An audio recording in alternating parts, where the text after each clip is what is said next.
নমস্কার, আমি অনির্বাণ চৌধুরী। শুরু করছি এডিট পেজ। সীমান্ত থেকে বারুদের গন্ধ আসতে শুরু করলো। 2021-এ চীনের কমিউনিস্ট পার্টির শতবর্ষ। এই সময়ের মধ্যে চীনকে গ্লোবাল সুপার পাওয়ার হিসেবে প্রতিষ্ঠিত করতে চান প্রেসিডেন্ট শি জিনপিং। 2012-এ দায়িত্ব নেওয়ার সময় নিজের মনোভাব ভেরি ক্লিয়ারলি তিনি কিন্তু স্পষ্ট করে দিয়েছিলেন।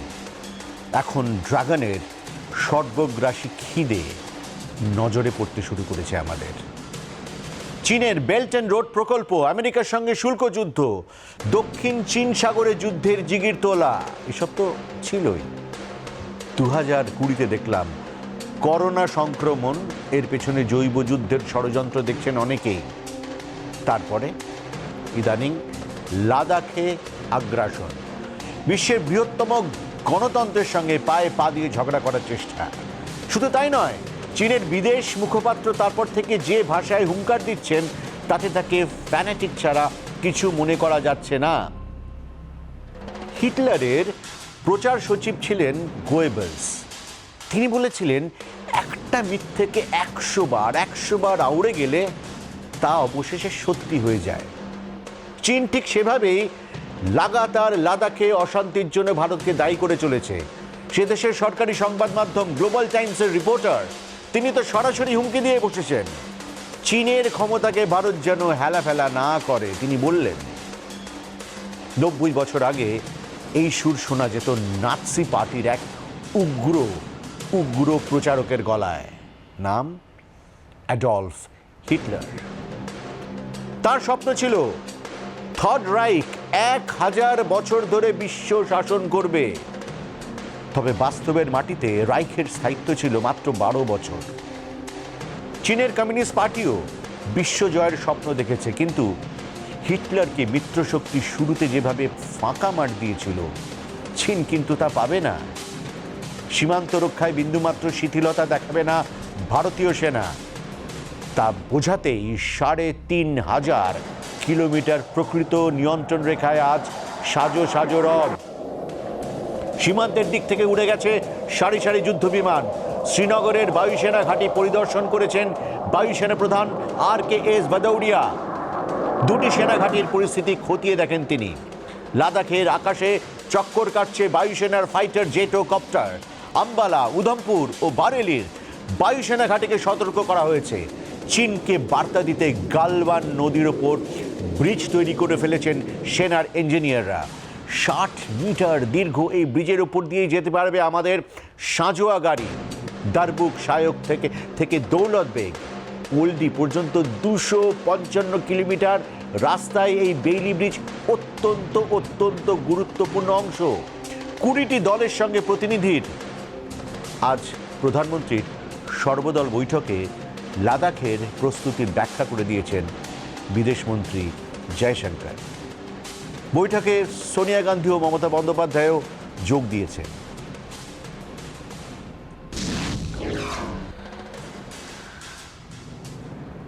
একটি বিশেষ তথ্য দিই। এক সংবাদ সংস্থা সূত্রের খবর, চীনের হাতে আটক 4 অফিসার ও 6 জওয়ান মুক্তি পেয়েছেন। দুদেশের মেজর জেনারেল পর্যায়ের দীর্ঘ বৈঠকের এবং আলোচনার পর ভারতীয়দের ছেড়ে দিয়েছে চীন। সরকারিভাবে এখনো কোনো ঘোষণা হয়নি। গতকাল সেনা জানিয়েছিল ভারতের কোনো জওয়ান নিখোঁজ নেই। চীনও জানিয়ে দিয়েছে তারা কাউকে আটকে রাখেনি।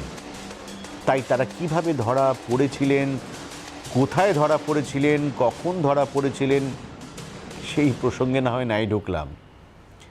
কিন্তু যাদের চীন শঠতা করে খুন করেছে, কফিনবন্দি হয়ে বাড়ি ফিরেছেন সেই 20 জন শহীদ। দেশের কোনায় কোনায় পৌঁছে গেছে তাদের কফিন। প্রধানমন্ত্রী থেকে আম আদমি 135 কোটি ভারতবাসী ফুঁসছেন চীনা পণ্য বয়কটের ডাক দেওয়া হয়েছে। আবার অনেকে স্মরণ করিয়ে দিচ্ছেন কাজটা অতটা সহজ নয়, কারণ দেশের অর্থনীতির শিরায় উপশিরায় ছড়িয়ে পড়েছে চীনের ব্যবসা। সেই সব আলোচনা আপনারা শুনেছেন। আমি বরং একটা অন্য অ্যাঙ্গেল থেকে বিষয়টা দেখার চেষ্টা করি। হবে না, সম্ভব নয়, এসব বললে তো মিটেই গেল। যদি বয়কটের রাস্তায় যেতেই হয়, কতটা করা সম্ভব সেটা একবার হিসেব করে দেখব না, একবার চেষ্টা করে দেখব না। Confederation of all India traders দাবি করেছে এখনই 500টি ক্ষেত্রে 3000 চীনা পণ্য বয়কট করা যেতে পারে। সেগুলি ভারতেও তৈরি হয়। চীন থেকে গত অর্থবর্ষে ভারত $7,000 কোটি পণ্য আমদানি করেছিল। 3000 পণ্য বয়কট করলে $1300 কোটি সাশ্রয় হবে। কিন্তু ভারতীয় শিল্পক্ষেত্র যে চীনা কাঁচা মালের উপর নির্ভরশীল, তাকে কিন্তু এখনই বাতিল করা যাবে না। সেই ক্ষেত্রে স্বনির্ভর হতে আরও 5 বছর লাগবে। ভারতে চীনা কোম্পানি বা শেয়ার মার্কেটে চীনা লগ্নিও এখন বাতিল করা যাবে না। চীনেও বহু ভারতীয় কোম্পানি ব্যবসা করছে, তবে ইলেকট্রনিক্স পণ্য, ওভেন, প্রেসার কুকার, নকল গয়না, ফাইবারের মূর্তি ইত্যাদি ভারতেও তৈরি হয়। এগুলির ক্ষেত্রে চীনা পণ্য বয়কট করলে আমাদের ক্ষুদ্র মাঝারি শিল্পের বাজার চাঙ্গা হবে। ব্যবসার দিকটা এবার দেখা যাক। গত অর্থবর্ষে চীনে 1,17,000 কোটি টাকার পণ্য রফতানি করেছে ভারত। চীন থেকে 4,92,000 কোটি টাকার পণ্য আমদানি করা হয়েছে। অর্থাৎ দ্বিপাক্ষিক বাণিজ্যে লাভবান চীন। স্মার্টফোনের বাজারে, যেটা আমি আপনি ইউজ করি, 72% পণ্যই চীনা। টেলিকম সরঞ্জামের 25% আসে চীন থেকে। বিএসএন চীনা সরঞ্জাম না কেনার একটা নির্দেশ দিয়েছে। এতে প্রকল্পের খরচা আমাদের কিন্তু ভারতবর্ষকে গুনতে হবে অ্যাডিশনাল 15%। ভারতে 45% স্মার্ট টিভি চীন থেকে আসে। চীনা পণ্য বয়কট করলে খরচা বাড়বে 45%। অর্থাৎ 100 টাকার জিনিস আপনার 145 টাকা দিয়ে কিনতে হবে। ঘরোয়া সরঞ্জামের 26%ই চীন থেকে আসে। এগুলো কিন্তু এখন আটকানো কঠিন। স্মার্টফোন ব্যবহারকারীদের অন্তত 66% চীনা অ্যাপ ব্যবহার করেন। সৌর বিদ্যুৎ প্যানেলে 90% পণ্যই চীনে তৈরি। ইস্পাত শিল্পে চীন থেকে আমদানি 20%। ওষুধ শিল্পে চীনের কাঁচামাল লাগে 60%। এর বাইরেও আরও কিছু সমস্যা আছে। অধিকাংশ বহুজাতিক কোম্পানি চীনে আউটসোর্সিং করে, ফলে কোন পণ্য চীনে তৈরি আর কোনটা নয় চিহ্নিত করাটাই কঠিন। বিশ্বের বহু কোম্পানি চীনে তৈরি যন্ত্রাংশ ব্যবহার করে, ফলে চীনকে পুরোপুরি কিন্তু অচ্ছুত এখনই করে দেওয়া সম্ভব নয়। তার উপর করোনা সংকট কাটিয়ে চীনের অর্থনীতি এখন ঘুরে দাঁড়াতে মরিয়া। তাদের শিল্পের জন্য কাঁচামালের যোগানদার হওয়ার সুবর্ণ সুযোগ রয়েছে ভারতের সামনে। निर्भर भारत यानी भारत इंपोर्ट पर अपनी निर्भरता कम करेगा। जिसे आज हम इंपोर्ट करते हैं, कल को, और ये बात मैं बहुत जिम्मेवारी के साथ आप सबके पर भरोसा होने के लिए कह रहा हूं, ये आप पर मेरा जो भरोसा है उसके लिए मैं कह रहा हूं कि आज हम जो इंपोर्ट करते हैं, कल को उसी के सबसे बड़े एक्सपोर्टर बनेंगे। দীপাবলি টুনি বাল্ব বা স্কুটারের মোটর পার্ট, টিকটক বলুন বা সস্তার মোবাইল, আমার আপনার জীবনের ছত্রে ছত্রে জড়িয়ে গেছে চীনা পণ্য। বাজার দখলে চীনের হাত যে কতটা লম্বা, আজকের দিনে সেটা হিসেব করা অত্যন্ত মুশকিল। কিন্তু এই মুহূর্তে গোটা দেশ জুড়েই বয়কট চায়না স্লোগান উঠেছে।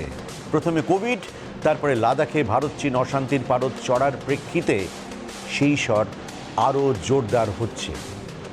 গত কদিনে শুধু টুইটারেই অন্তত 47,000 হ্যাশট্যাগে বয়কট চীন স্লোগান উঠেছে। চীনা পণ্য বয়কটের হ্যাশট্যাগ হয়েছে অন্তত 2,31,000। অর্থনীতির অঙ্ক বলছে চীনা পণ্য বয়কট করা সম্ভব নয় এখনই, কিন্তু এড়িয়ে চলা সম্ভব কি? প্রশ্ন সরকারের। লাদাখে চীন ভারত উত্তেজনা তৈরির প্রেক্ষিতে চীন থেকে আমদানি করা পণ্যে শুল্ক বৃদ্ধির কথা ভাবছে নয়াদিল্লি, কিন্তু অঙ্ক বলছে এখানেও চীনের সামনে ভারতের হাত পা বাঁধা।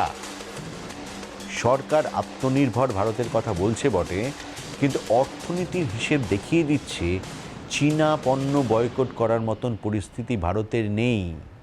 কিন্তু কেন? 2020 সালের মার্চে প্রকাশিত ইন্ডিয়ান কাউন্সিল অফ গ্লোবাল রিলেশনসের রিপোর্টে ধরে ধরে দেখিয়ে দেওয়া হয়েছে যে ভারতের হাই প্রোফাইল বেসরকারি সংস্থার বেশিরভাগই চীনা বিনিয়োগ রয়েছে সেখানে। ভারতের বাজারে 2500 কোটিরও বেশি লগ্নি চীনা টেক সংস্থা ভেঞ্চার ক্যাপিটালিস্টের। ফলে এই মুহূর্তে ভারতের স্টার্ট আপের ক্ষেত্রেও বড় ভূমিকা নিচ্ছে পশ্চিমী এবং চীনা বিনিয়োগকারীরা। এই পরিস্থিতিতে আবেগের থেকে অর্থনীতিকে এগিয়ে রাখছে দেশের গাড়ি সংস্থাগুলো। নামজাদা সংস্থার কর্ণধাররা প্রকাশেই বলছেন, চীনা পণ্য বয়কট করলে ভারতের গাড়ির বাজার মুখ থুবড়ে পড়বে।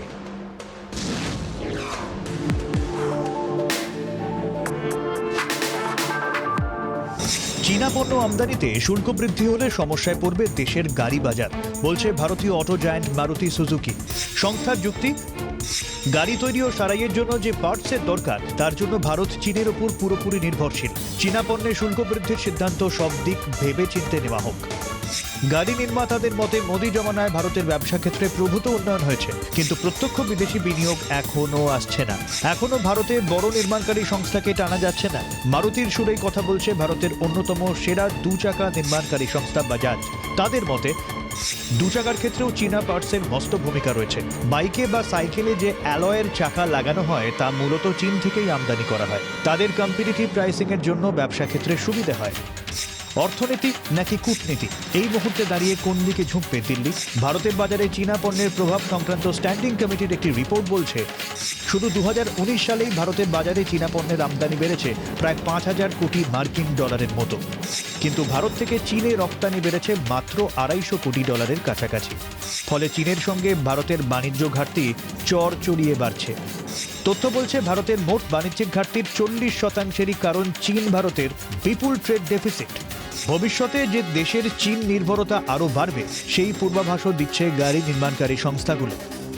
ভারতে যখন ইলেকট্রিক গাড়ির ব্যবহার বাড়ানোর চেষ্টা করা হচ্ছে, তখন চীনা পণ্য বয়কট কার্যত অসম্ভব। একটি ইলেকট্রিক গাড়ির দামের প্রায় 50% নির্ভর করে তার ব্যাটারির ওপর। গাড়ির ব্যাটারি নির্মাণকারী বিশ্বের বৃহত্তম 5টি সংস্থায় প্রত্যক্ষে এবং পরোক্ষে চীনের সঙ্গে যুক্ত।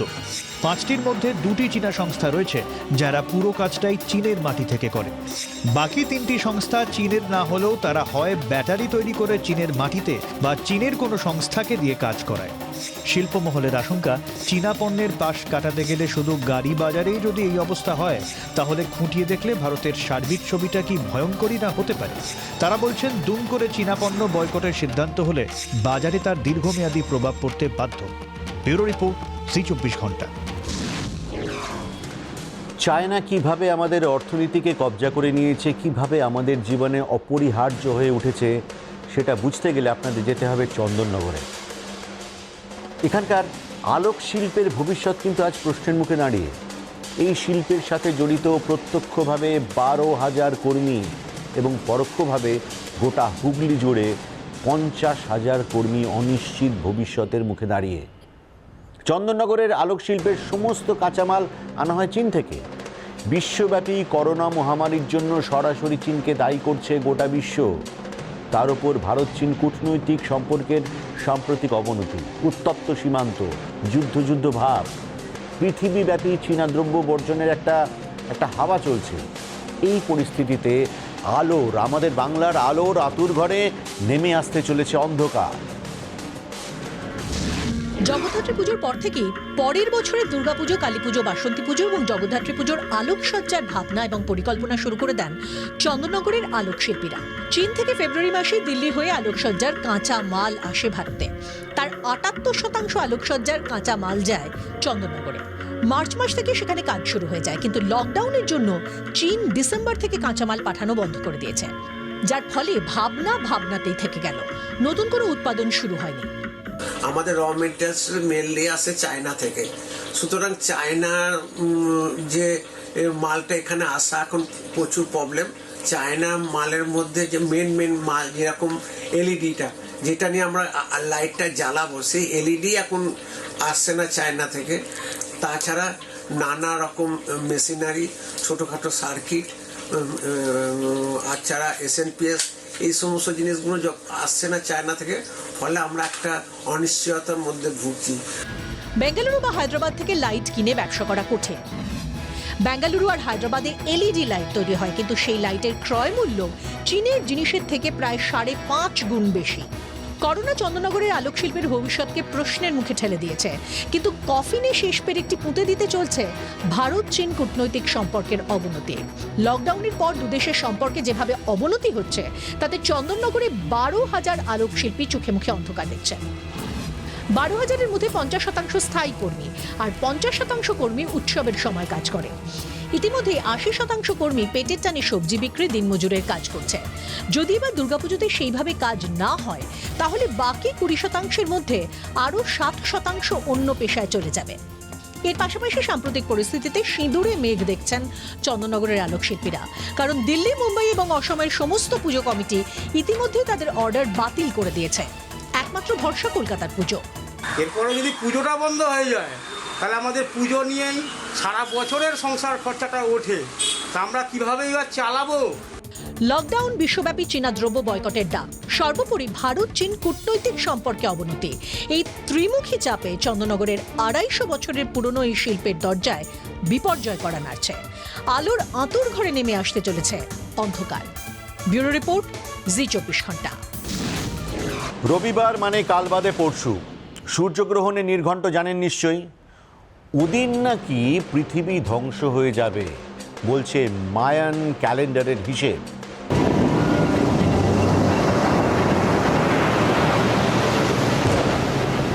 পৃথিবীর আয়ু ফুরিয়ে আসছে, হাতে আর মাত্র কয়েকটা দিন।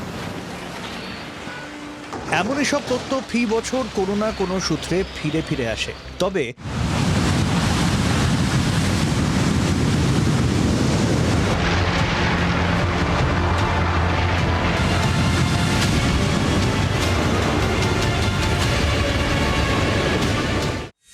সাম্প্রতিক অতীতে সবচেয়ে বড় যে ডুমসডের জল্পনা, তা দেখা গিয়েছিল 2012 সালে। সেই তথ্য আবার ফিরে এসেছে, সূত্র সেই মায়া সভ্যতার ক্যালেন্ডার। এই ক্যালেন্ডার আসলে কিভাবে কাজ করে? আজ থেকে প্রায় 4000 বছর আগেকার এই মায়া সভ্যতায় চাঁদের মাসিক গতি এবং সূর্যের বার্ষিক গতির ওপর ভিত্তি করে ক্যালেন্ডার তৈরি করা হয়েছিল। এমনই 20টি ক্যালেন্ডার মিশিয়ে দিনক্ষণের হিসেব করা হতো, যা অত্যন্ত জটিল একটি পদ্ধতি। এই 20টি ক্যালেন্ডারের মধ্যে সবচেয়ে গুরুত্বপূর্ণ ছিল দ্য লং কাউন্ট ক্যালেন্ডার। ধর্মীয় বিশ্বাসের জন্য ছিল জোলকিন এবং চাষাবাদের জন্য ছিল half calendar. The long count ক্যালেন্ডারে প্রায় 5126 বছরের হিসেব ধরা আছে, যার শুরু পৃথিবীর জন্মলগ্ন থেকে, যেখানে বলা আছে 2012 সালের 21শে ডিসেম্বর পৃথিবী শেষ হবে। মায়া সভ্যতার কথা হঠাৎ বিশ্বাস করছি কেন? কারণ দক্ষিণ আমেরিকার প্রাচীন এই সভ্যতার বহু ভবিষ্যৎবাণী বাস্তবে ফলে গিয়েছিল। তাদের গণিত, জ্যোতির্বিদ্যা, স্থাপত্য কীর্তি বহুল চর্চিত। এখনও মায়া সভ্যতার রীতি রেওয়াজ পালন করে গুয়াতেমালা, হন্ডুরাস, এল সালভাদর এবং মেক্সিকোর বহু মানুষ। গুয়াতেমালার এক অ্যানথ্রোপোলজিস্ট সম্প্রতি একটি ওয়েব ডকুমেন্টারিতে এই নিয়ে মুখ খোলেন। তাত্ত্বিকরা দেখেন মায়া ক্যালেন্ডারকে আজকের দিনক্ষণের সঙ্গে মেলাতে গিয়ে হিসেব ভুল হয়ে গিয়েছে। মায়া ক্যালেন্ডার থেকে আজকের পশ্চিমী ক্যালেন্ডারের দিনক্ষণ নির্ধারণ করতে 8 বছরের হিসেব ধরাই হয়নি। 2012-র সঙ্গে 8 যোগ করলে হয় 2020। বিশেষজ্ঞদের মতে মায়া সভ্যতার ক্যালেন্ডার বলছে 2020 সালেই পৃথিবীর আয়ু ফুরোচ্ছে। এবছরের শুরু থেকে যে কাণ্ড চলছে, তাতে এই থিওরি সামনে আসতেই বুক টিপ টিপ বাড়ছে, বই কমছে না। অ্যামাজনের আগুনই বলুন কিংবা এই করোনা মহামারী, ভয়ে সিঁটিয়ে আছে বিশ্ববাসী, কিন্তু তাই বলে পৃথিবীর শেষ?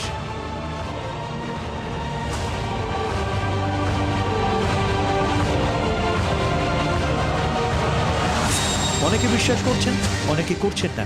কেউ আবার বলছেন বিশ্বাসেই মিলায় বস্তু, তর্কে বহু দূর। ব্যুরো রিপোর্ট, জি 24 ঘন্টা।